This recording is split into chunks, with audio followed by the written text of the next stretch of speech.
Hello and welcome, Heir of Carthage here, and yes, we've been hit with some more Total War Warhammer 3 news. There's been actually quite a bit of it recently. We've been seeing more about Grand Cathay. We had their roster revealed, and now we have seen a little bit about siege battles and minor settlement battles and how they're being reworked for Total War Warhammer 3, and that's what I'm here to talk about with you today. Now, I didn't dive into the Grand Cathay roster reveal and go into details. It ended up being pretty much what I thought it would be whenever I speculated a bit, whenever I did make the video about the release of Grand Cathay, and this channel doesn't really focus on news or speculation. I only cover stuff that I feel to be kind of relevant as we go through this. Otherwise, I figure you can go watch the news cycle or pick channels that like to cover this more. So some of you may be wondering, well then Heir, why are you covering siege reworks? Well, the main reason I'm covering it is because this is a huge topic, a topic that people bring up frequently in my comments, that people ask me about during streams, and quite frankly, that I myself wondered about going into Total War Warhammer 3. I knew that this would be a big topic for people, and so when CA has made an announcement here, I took my time. I looked at it for about a day after they released it and kind of read through things and was just kind of putting my thoughts together. Now, that said, don't expect to come here and I'm going to have like some list of things or 7 things that are... No, I don't do those kind of videos. Again, that's just not me. Some people are going to make those, and if you like that, you'll be able to go find it. But for me, what I'm going to do instead is just kind of talk through the highlights of what we learned when CA made this announcement. So first off, you all will see a blog on my screen. I'm sharing that screen at the moment. I'm not going to cover everything in here on detail, but I will have a link to this blog in the description. I suggest you go click on it and read it. The blog contains all the information that you will need to know about the siege rework, and while I'm going to be sharing this with you in a condensed form, if you want to make sure that you see all the details, I suggest you go read it. Furthermore, they also released a video. And this video is going to be looping in the background behind me here. Appreciate CA sharing the file with me. I'm not going to play the sound or like walk through the video step by step because again, it's their video. I'm kind of using it for B-roll in the background, but you should go watch this video. It's a good video where again, they summarize what was being shown in the blog. I'm going to leave it up here because I feel like it provides a nice background to just my ugly mug talking to you. Funny joke if you've been following us in the Seleucid campaign. In fact, I guess this Christmas season, I need to come out with a merch store and start selling an ugly mug that has my ugly mug on it. Anyway, here we go. Let's talk a little bit about siege reworks. So, what have they announced? You all may have watched a while back. I was given the privilege to get hands-on early with Total War Warhammer 3, and I got to play a survival battle wherein I played as Kislev against the forces of Khorne. And the survival battle was taking place in a large fortress in the Chaos Waste, and we had to work our way through this fortress in phases. We were able to use a new currency called supplies. We were able to use those supplies to build fortifications, to build towers, and then ultimately use a portal to call in more and better reinforcements over the course of the battle. This was also able to be used to upgrade our troops, and at that time, when I showed that video, a lot of people kept saying, Heir, I wonder, have you heard anything about siege battles? Of course, I had not heard anything about siege battles, but I made some speculation. And again, I do very little speculation on my channel because it's just not what I focus on, but I speculated that that survival battle was very much like a siege battle. Of course, slightly different because it was more of a narrative battle. It was supposed to be taking place after a player had gotten to a certain point in their campaign, but it was very much like a siege battle, and so thus I speculated that one of the ways that Creative Assembly might be improving siege battles is by adding those same mechanics to your settlement siege battles, and lo and behold, we learn with this video, with the blog, that that is indeed true in some respects. I did not hear or see anything about a portal wherein you are going to be warping in reinforcements.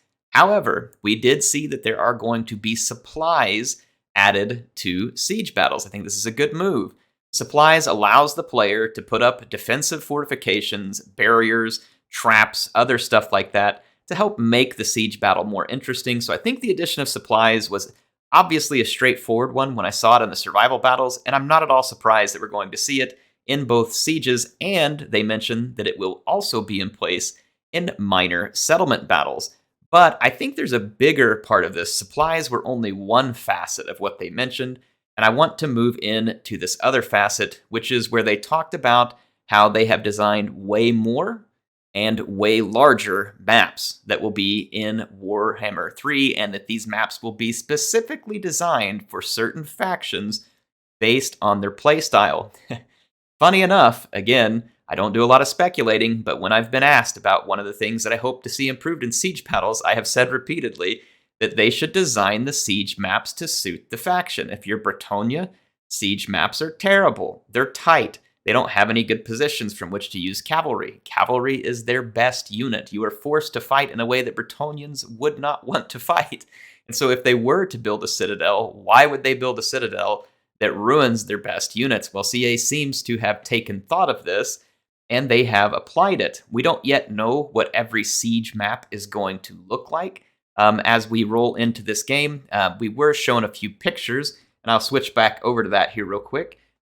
This is actually a picture from the blog post where you can see a siege map. It's larger. You can approach the siege map on multiple fronts now, right? It's not just one wall across the map. There are several, and there are sometimes more than one wall inside a settlement. There are fallback positions. The maps are larger. They have more choke points. When you combine this with the supply mechanic, it gives the player the opportunity to try and fight and fall back and fight again and fall back and eventually come further back into the settlement as needed in order to outlast an attacker and to use the defensive position in a way that people would associate defensive sieges, right? Falling back from one position to the next as needed, trying to win a battle of attrition against the attackers by using superior positions and being able to fight from those positions. So I think we've definitely seen CA make this a big facet. In fact, it's really the main facet that they introduced in these videos was the map designs. And I want to reiterate this, they mentioned that there are going to be more maps, more variety, and larger maps. And again, that these maps would be very, very specific. They even mention at one point in here that, for instance, Cathay and Dwarves, for instance, share some similarities in the sense that they like to sit and fire from defensive positions using that superior firepower to assert their dominance in that defense. So the maps will be designed accordingly for those two factions. And obviously, we should expect very different things from, say, the Greenskins, or from the Skaven, who operate very differently than Cathay or Dwarves, and CA mentions that they will be different, and that we will see different things from them. We also got a bit of a taste of this, for instance, in the final battle of the Warden and Paunch DLC, where we see Grom fighting Eltharion, and Tor of Res has traps. It has those towers outside that can be used that Grom is trying to take down. There's all these things that are playing in, so I think we saw a little bit of CA's vision in that DLC, and that we're going to see a bigger piece of it here. So we have the use of supplies, that couples together with the bigger maps, and it allows the players to fight these defenses in a layered fashion, which seems to suit them. Another thing they mentioned, for instance, and I just want to bring this up as an example to how you can make the map be more of a benefit. I'm going to switch back over to the video now and let you all have some sweet B-roll in the background. But they mentioned like alleyways and places where you can have ambushes set up, basically. So imagine it being a street that kind of dead ends and the main avenue goes past it. Well, you can hide troops back into it, so when the enemy passes it, you can pounce into their flanks and still get flanking attacks. This is great thinking. This is good, because again, if you were going to be designing a fort to defend yourself from an enemy siege, you would be thinking about things like this. You would be setting up these scenarios for your troops to gain an advantage when otherwise they might be outnumbered. So I really like this. I think these are good changes, and I know that there's been some pressure from some YouTubers and other folks in the community right now saying, CA is not showing us any gameplay. We're not seeing anything. This means the game might be bad. I think people are getting overly worried. The game was delayed. I'm not surprised it's delayed. What in our world isn't delayed right now, right? After 2020 and 2021, what isn't delayed? So I'm not surprised the game's delayed. I don't think that it means there's some kind of something to be worried about or some grand scheme at CA. It just means that everything in the world's delayed. This was delayed. And if you think about it, they're having to make more maps.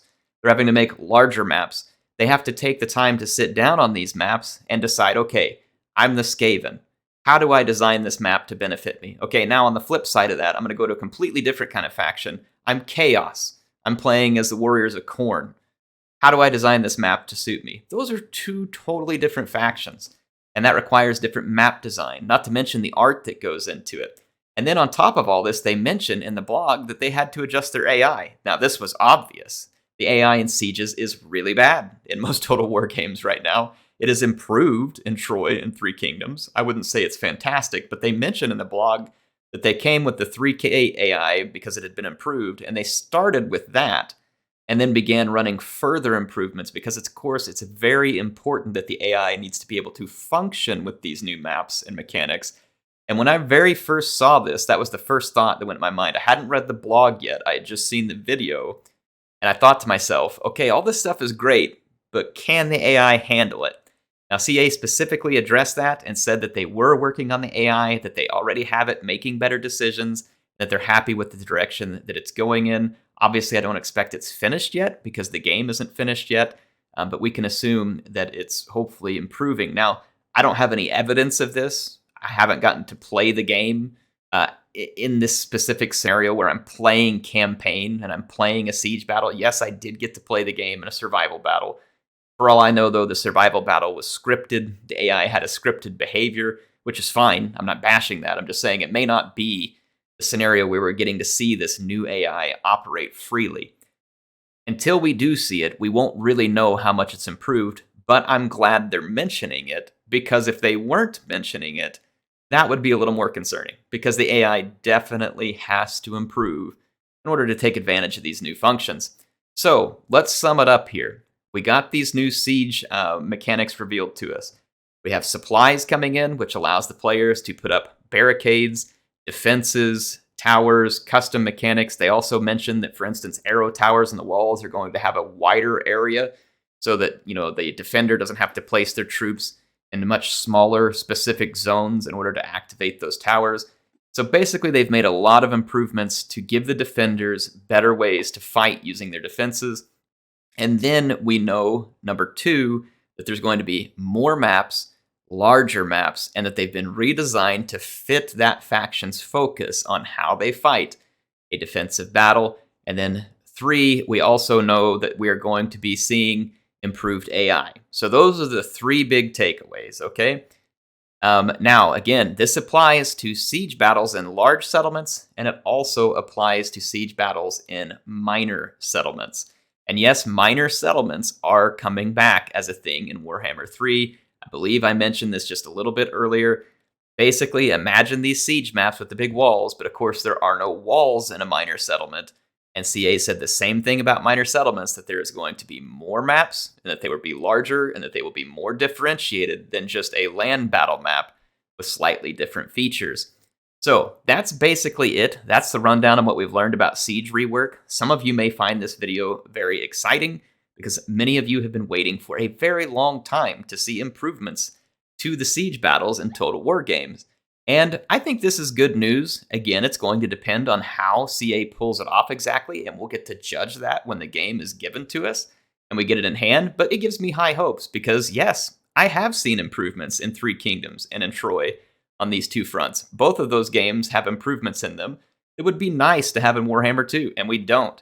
And so I think that it's good that they're saying, hey, at a base, essentially, we took those improvements and brought them in and then improved on it further. This gives me high hopes. I think CA will end up doing good here. Now, will it be the siege battle of your dreams? Well, I suppose that depends on what the dreams are in your head and what we get come early 2022. Anyway, you all go down in the comments and tell me what you think. I do appreciate you stopping by today and appreciate you watching this. If you enjoyed it, take the time to go hit that like button, but please, most of all, get down there and comment. Tell me what you think. I want to hear from you all. You had to sit here and listen to me, so let me hear from you all. And I look forward to it. HeirofCarthage, signing out for now.